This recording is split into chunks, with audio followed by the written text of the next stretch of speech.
She's White House correspondent, a political analyst for CNN, Washington bureau chief for American Urban Radio Networks, and the author of Under Fire, reporting from the front lines of the Trump White House. Great It's cover. April Ryan, everybody. April, you ready for some girl chat? Girl, I need some good girl chat. Okay. Good. It's about to be good, Yes. okay? First up, could you imagine working at the same job for 5 decades? That's 50 years, y'all, okay? Yeah. Well, one man named Otha Logan, you know this. Shut up, Lonnie. I love Otha. Yeah, me too. Otha. That's a G name Otha right there. has. The Chicago Tribune recently reported that Otha, who is 72 years young, has worked at Walker Brothers' original pancake house for 54 years, starting out as a busboy and a dishwasher back in 1964. Wow. Still in the same role after all this time, Otha only makes $2.75 more than the current minimum wage before tips. He has a 90-minute commute. He rides a bus and 2 trains each day, but he says he wouldn't want to work anywhere else. Oh, that's sweet. First of all, I like feel to do, like you know. You're dealing with people, and I deal like with the pub, and I like work outside. You like that's like a mechanic. A mechanic, you can't take him from doing what he loves. Some people love to do certain things, you know, and some people don't like, you know, but you know, you love your job, you know, it's keeping you, you know. Otha's story has sparked a big social media discussion on the difference between contentment and complacency. For example, Twitter user Rita Smith said his employers have used his loyalty and strong work ethic for far too long. Give him a decent raise. Someone give him a better job where he is appreciated. Someone encourage him to want better for himself and not be afraid to go for it. This man raised his family off of this job. He's also married. He raised a son. And everybody don't have to be puffy to be happy. Right. can you preach? Preach. I mean, I'm just saying. Everybody don't have to be Puff Daddy. Everybody don't have to be the Kardashians. What I'm saying is everybody don't have to be rich to be happy. At all. There are, this is like an idea. That there are some people that's okay with just having a decent, honest job and working. And that's it.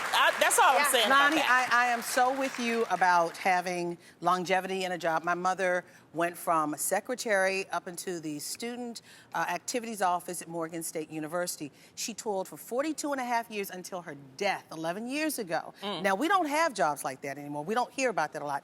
But I'm going to say this to you. I think it's great for him to be on a job for over half a century. Half a century. Yeah. Half a century. 50 years. Yeah, over 50 years. But what my concern is, did the company offer him Yes. another job, and did the company also want to give him more money? Now, my thing is, he can be content, but don't take his contentment for weakness. Right. And that's my issue. Yeah. So, he's been doing that job with tips for a long time, but I'm wondering what the company It is important done. to say the company absolutely did offer him more jobs. They did offer him a job with more money. He did not want it. Wow. He wanted the position he had. He enjoyed the position he had. And I'm totally with Lonnie on this, you guys. Everything isn't about money. Yeah. Like, you gotta find what makes you happy. Because let me tell you, he could have gone into that other position and been miserable. The point is, the man owns a house, by the way. Yes, he is a homeowner. He raised his family. They were doing just fine. Yeah. So what is this thing that in life we strive, that we always have to do?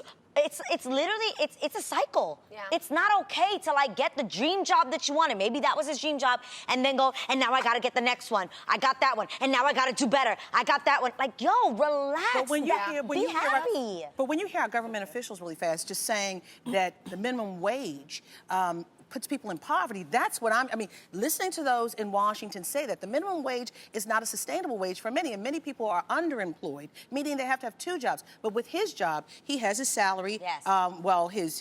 his minimum wage, and then he has tips. But my question is it really enough? Yeah. Yes, for him, he was $2 over his minimum wage. At this point. And for him, that was enough, and that satisfied him. Granted, I'm sure if his child wasn't eating, he'd get out there and hustle and figure out what he has to do. This makes me think about my dad. My dad lives in the same house in San Jose, California. And when I started to make money and I passed 25, immediately your mind starts shifting about what you can do for your parents, how you can take care of them. So when I turned 30, you know, and I got married, I was like, okay, I got to turn around and take care of my dad. I don't have kids. So I kept offering him things like, Dad, can I buy you another car? You know, he drives the same old, it's like a Subaru, but it's old. Like it's like 1982 old. You have to like lock the door from the inside and then come on out. When you press the beep beep, it ain't go beep beep. It's like it's not good. I bought him a new car. He gave it to my cousin. I like tried to move him out of his house. He refused to move out of this house. It's the same house I grew up in, you guys. 15 people lived in it. We all moved out of it. He lives there by himself, and he just prunes the yard, and he's happy the way he is. I try to buy him new shoes. You guys, my dad is so just comfortable with just what works. Yeah. I mean, he's a vet. He escaped from Vietnam, and he wears the same shoes that my brothers wore in high school because they just work. And so he's got a stack of like new shoes. He won't accept any gifts. So then at the end of the day, I kept trying to throw things at him. I just realized, I was like, Dad, are you happy? And he said, Gong, I'm so happy. I have everything I need. Exactly. And that was just it. And I realized beautiful. you You know just what, gotta Jeannie? love people where they There's are. a message in this. Yes, there really is. As a society, and I think with Instagram and social media, we're always trying to play catch up with the next person.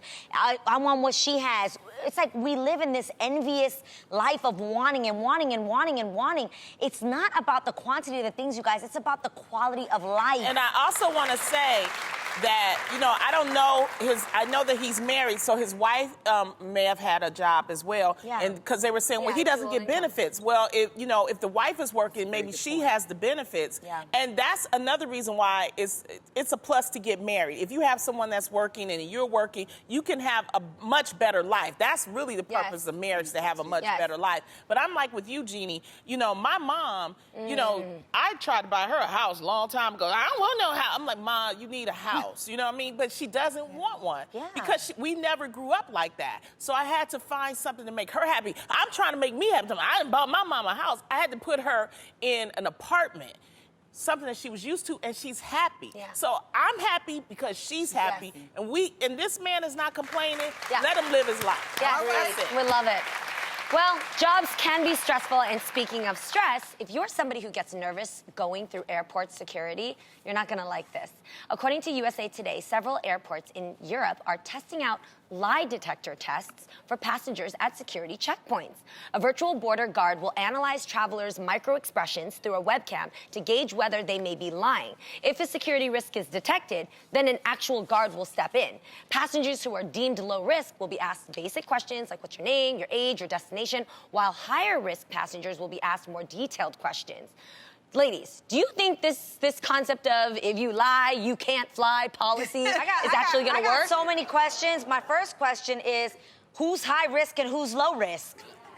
And who determines that I'm high risk and someone else is low risk? This is just another reason for racial profiling. I'm just putting it out there.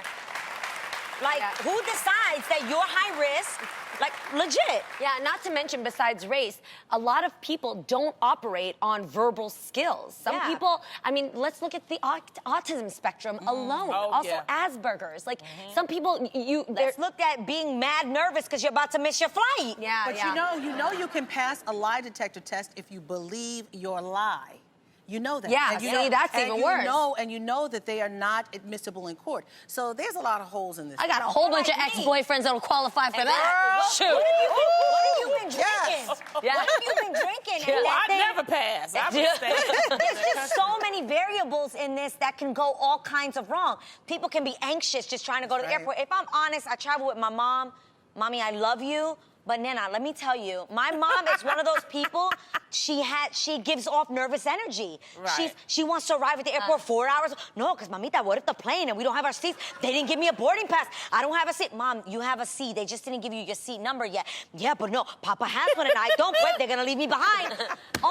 So I could see her being in that line, and now she's arrived 4 hours early, and guess what? Now you're gonna detain her because homegirl looks nervous for no reason. I'm like, calm yourself. Yeah. She's so, like, just and there are people like that. So now the next question is, now you got mad nervous people on this line. Right. You know what that causes? Now we have to arrive 7 hours before we get on the flight because everybody's being detained for looking wrong. I mean, why are we trying to turn the airport into a Jerry Springer moment? You know, I you know, you are not the what? The lie detector says that was a lie. Yeah, I'm like, I don't love that show. I just don't understand that Yeah. part. You know, the technology part of it, I can get, or maybe they're trying to have less personnel. But this is do it the old-fashioned way. You know what I mean? Or- Just use people. Yeah, Organic, use yeah. people. Yeah, you need to use people. But if we look at like the humorous side of this, like, wouldn't you all have a little fun if you were a TSA attendant and you were using this lie detector to call people out? Oh, God. I know I would. Oh. Like what? Like what would you ask? I'd be like, ma'am, are those lips real? If so, Oh, my who's your gosh. doctor? You know what I mean? Like, or like, sir, are you single? And what you doing later on tonight? Like, you Or, would just have... sir, who are you traveling with, and is she not your wife? Oh my God. But let's put it on the table. Let's put it on the table. It could be so much fun. But let's put it on the table. Here in the United States, we have organic and metal detection units, as well as dog sniffers. Right. So, you know, I may need to take my ex, you know, if we go to Holland or somewhere, to see if he's Well, lying. don't go. If he lied. Let me tell you, when I went to South Africa, they barely have security in South Africa. Don't They go just to let Vietnam. you go through. Go through. Yeah.